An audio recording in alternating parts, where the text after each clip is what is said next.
Ahojte. Ahojte, ja som Miro, som chatár na chate Magurka. A ja som Paulína a tiež pracujem na chate Magurka. Vítam vás, čaute. Ďakujeme za pozvanie. Za máličko.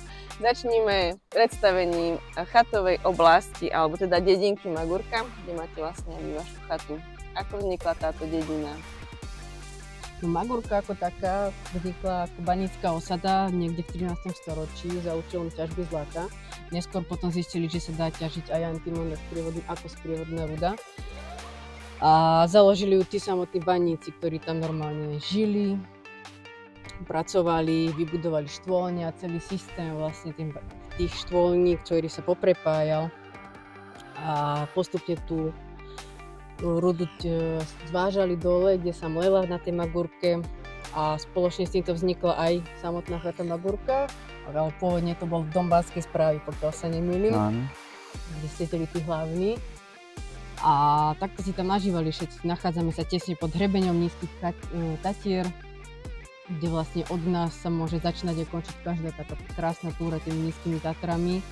Hneď pri sebe máme aj Chopok a všetky sedlá vlastne, ktoré sú tam. No, od Chabenca cez Žamocku a Latiborskú holu. No a ja by som ešte doplnil k tej histórii, teda ako Paulinka povedala, že tá osada niekde v 13. storočí bola založená kvôli tomu teda, že tam našli tú zlatú rudu.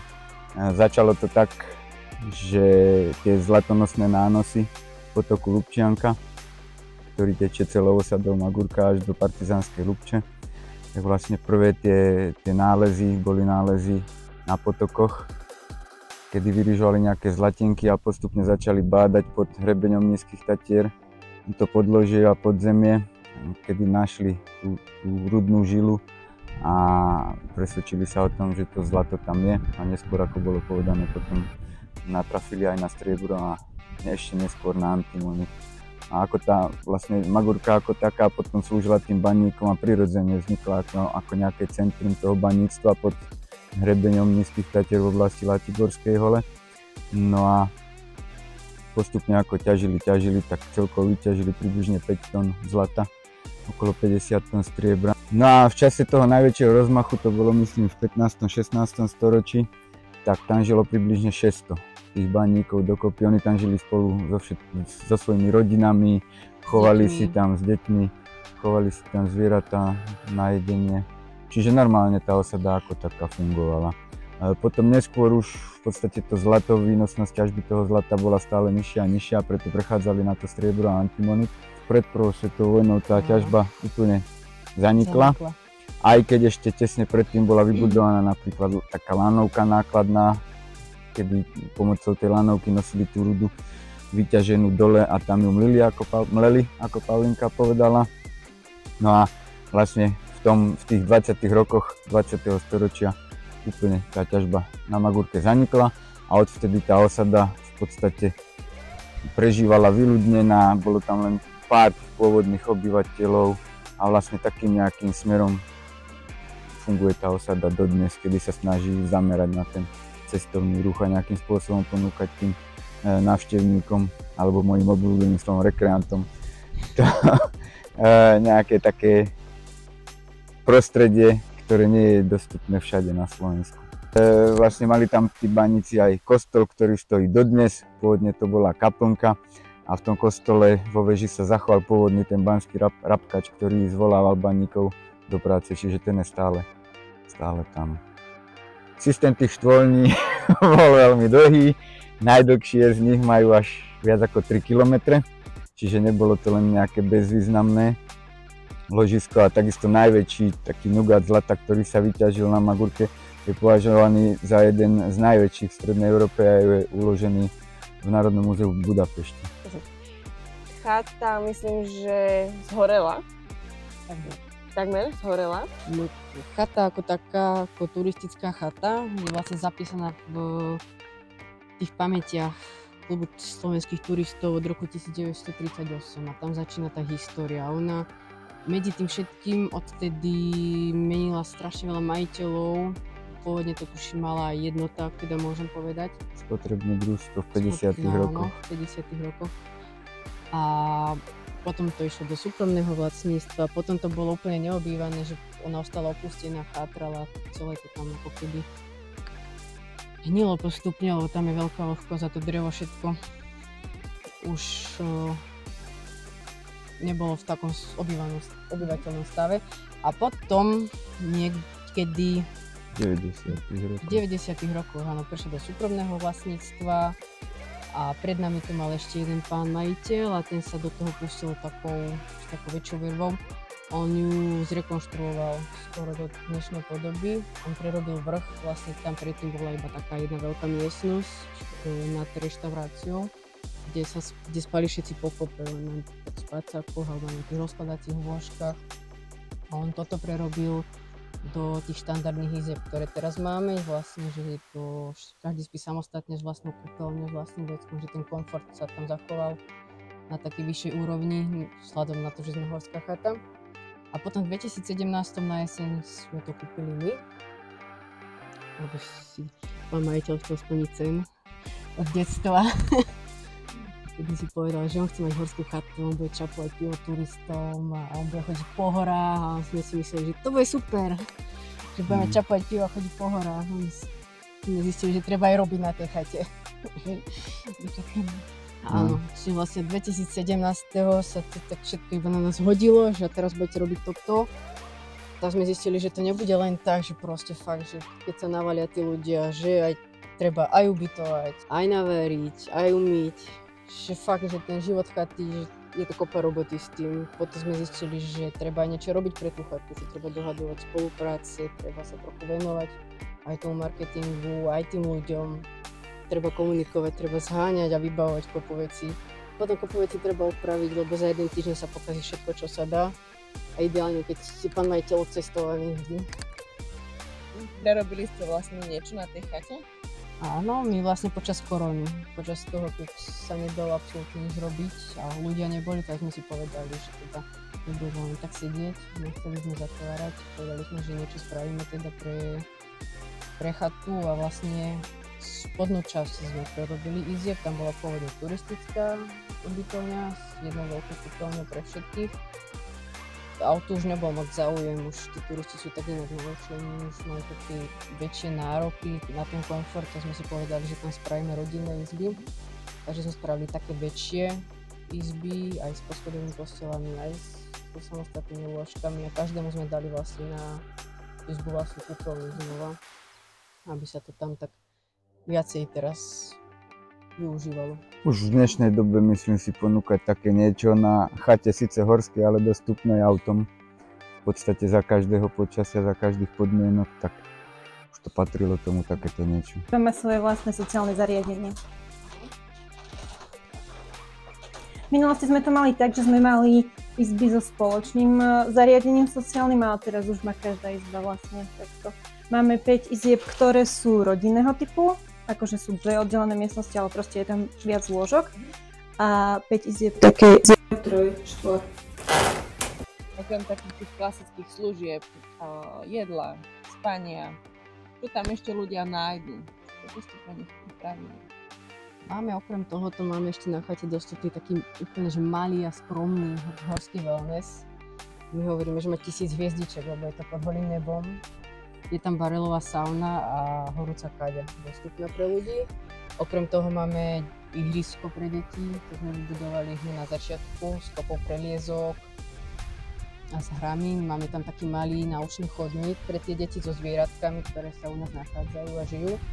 Potom tam máme altánok na grilovanie, proste keď rodina chce posediť večer pri ohni, tak môžu. To je také milé potom v tom národnom parku. A okrem toho sme ešte vybudovali naučný chodník, Magorský zlatý chodník, ale to za tým asi najviac stojí toto Miro s pánom profesorom Chovanom a s baníkmi. Magorský zlatý chodník sme vybudovali hlavne kvôli tomu, že keď sme tam prišli v tom 2017 na chatu, tak sme sa stretali s tými hostiami alebo návštevníkmi a málo kto vedel, že tá Magurka, čo to je, prečo vznikla, ako vznikla, kedy vznikla. A čo sa tam vlastne robilo, niekto našiel nejakú dieru v zemi, možno zaujímavý kameň, horninu alebo minerál, ale nikto nevedel, o čom to je.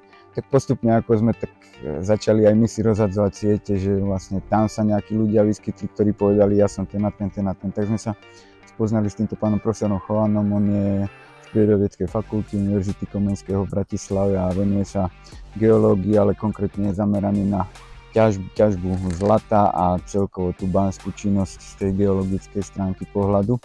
No a on veľmi ochotne vlastne sa s nami spolčil a spoločne s ním sme tým pádom vybudovali ten náučný chodník, ktorý si myslím, že tam prináležal. Samozrejme museli sme spolupracovať aj so Správou Národného parku Nízke Tatry, pretože Magurka sa nachádza priamo v 3. stupni ochrany z 5 národného parku.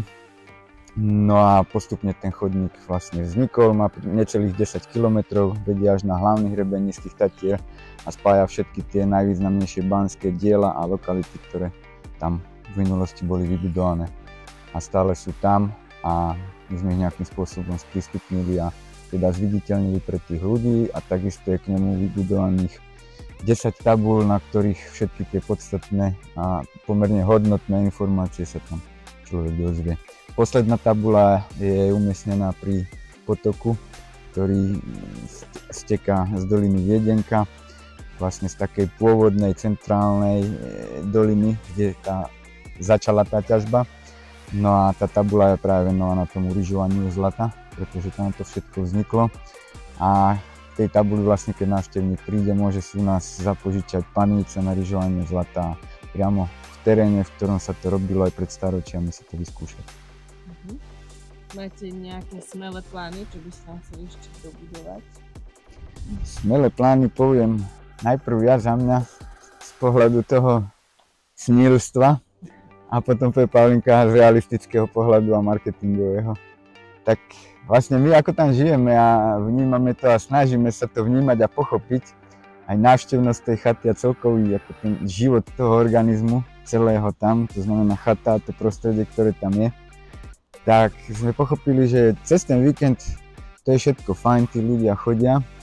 Na druhej strane úplne mŕtvo, respektíve nepríde nikto počas pracovných dní, pokiaľ je to obdobie, ja neviem, november, december, potom už keď napadne sneh, tak príde, ale veľmi málo. Na druhej strane sme si zase položili taký nejaký chlievik, že my nemôžeme tú Magurku nejako preťažovať, čo sa týka návštevnosti, nemôžeme, respektíve nechceme, pretože celkovo aj marketing, aj celé to naše bytie tam máme založené na tom, že my nechceme nejaký masový turizmus tam dosahovať, my práve staviame na tom, že tá Magurka, ako som spomenula na začiatku, je nejaký jeden z mála takých nedotknutých, alebo nie až tak z priemyselnej stránky dotknutých kútov Slovenska. Naozaj je to aj národný park, zároveň je to chata, ktorá je dostupná autom a ste priamo tam. V zime, keď sú snehové podmienky, tak z auta vysadnete rovno do lyží a šlapete na lyžiach. V lete môžete prísť na bicykli, na e-bajku a rovno zase sadnete na bicykel a idete po značených turistických a cyklistických trasách. Samozrejme, tým cyklistom sme vybudovali elektronabíjaciu stanicu pre elektrobicykle. Takisto sme zapojení do takého projektu, kedy poskytujeme cyklistom vlastne kompletný taký self-service pre údržbu bicykla, pre opratie nejakých vecí. Snažíme sa osloviť turistov, ktorí idú teraz veľmi obľúbenú cestu hrdinov SMP, pretože vlastne tam niekde nad nami, keď ide červená značka, je približná polovica celej trasy z Dukly na Devín.